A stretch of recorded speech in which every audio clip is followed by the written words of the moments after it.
اور آپ کو بتائیں کہ تاہم تاجر برادری کا کہنا ہے کہ عمران خان سے جو امیدیں رکھی تھیں اس پر وہ پورا نہیں اترے۔ ڈالر کی وجہ سے صنعتوں کا پہلے ہی برا حال ہے اور صنعت کار جو ہے وہ اتنا ٹیکس کہاں سے دیں گے، یہ ان کا سوال تھا۔ اسی پہ ہم ذرا مزید بات بھی کرتے ہیں اور سمجھنے کی کوشش کرتے ہیں۔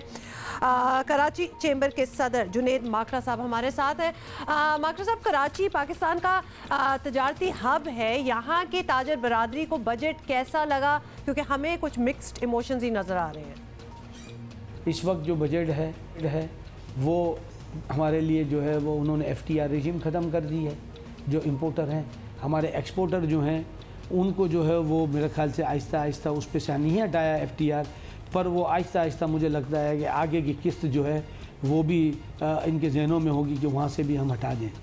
میرا یہ کہنا ہے کہ ان چیزوں کو کہ جو انہوں نے اقدامات کیے ہیں وہ اگر بزنس برادری کی ان فیور میں ہے، اور تو ہم یہ سمجھتے ہیں کہ this is not the friendly budget, unfriendly budget. اچھا ماکڑا صاحب، اگر یہاں آپ شکوے کر رہے ہیں یا تاجر برادری کو کچھ تحفظات ہیں، تو یہ بھی ساتھ میں کہا جاتا ہے کہ بڑے تاجر اور صنعت کار نہ ٹیکس ایمنسٹی اسکیم کے ذریعے کچھ پیسہ دیتے ہیں، نہ حکومت کو کسی اور طرح کا ریلیف ملتا ہے۔ کیا تاجروں پر بھی یہ فرض نہیں ہے ان مشکل حالات میں کہ کچھ تو ہاتھ بٹائیں سر؟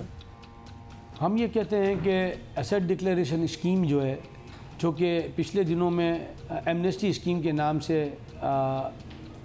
وارد ہوئی تھی، اور اس ایمنسٹی اسکیم کے اندر میں جو چیزیں تھیں جس میں جو پچھلے دور میں جن لوگوں نے اس اسکیم کے اندر میں فال کیا تھا، یہ منی بل کے ذریعے، فائننس بل کے ذریعے آیا تھا، اور اس میں کہا گیا تھا کہ آپ سے کچھ نہیں کہا جائے گا، اور اس وقت وہاں پر نوٹسیں سرو ہوئیں اور بعد میں اس کا ایکشن جو ہے وہ عمران خان صاحب نے لیا، اور اس کے بعد وہ نوٹسیں سرو ہونا بند ہو گئی۔ اب دوبارہ یہ ایسٹ ڈکلیریشن اسکیم، جب پرائم منسٹر صاحب نے یہ بات کہی تو ہم نے یہ پروپوز کی کہ ایسٹ ڈکلیریشن اسکیم لائیں۔ اب ایسٹ ڈکلیریشن کا مطلب یہ ہے کہ چاہے وہ فکس ایسیٹس ہو یا کرنٹ ایسیٹس ہو، کوئی بھی ایسیٹس ہے وہ ہمارے پاس اگر ہے تو ہم ملک کی معیشت میں اس کا رول پلے کرنے کے لیے ہم ڈکلیریشن کا، بے شک ہر انسان کو اس ایسٹ ڈکلیریشن اسکیم کا حصہ بننا چاہیے، اپنی چیزوں کو وائٹ کرنا چاہیے، بلیک اکانومی کو ہم نے ختم کرنا ہے، جب یہ ہماری معیشت سنبھلے گی۔ ہم 80% بلیک اکانومی پہ جا رہے ہیں، 20% ہماری وائٹ اکانومی ہے، کیونکہ اکانومی جنریٹ کرنے کا، بلیک منی جنریٹ کرنے کا جو فارمولے ہیں وہ آلریڈی بلٹ ان تھے، اس میں کسی انسان کا، کسی سٹیزن کا قصور نہیں ہے۔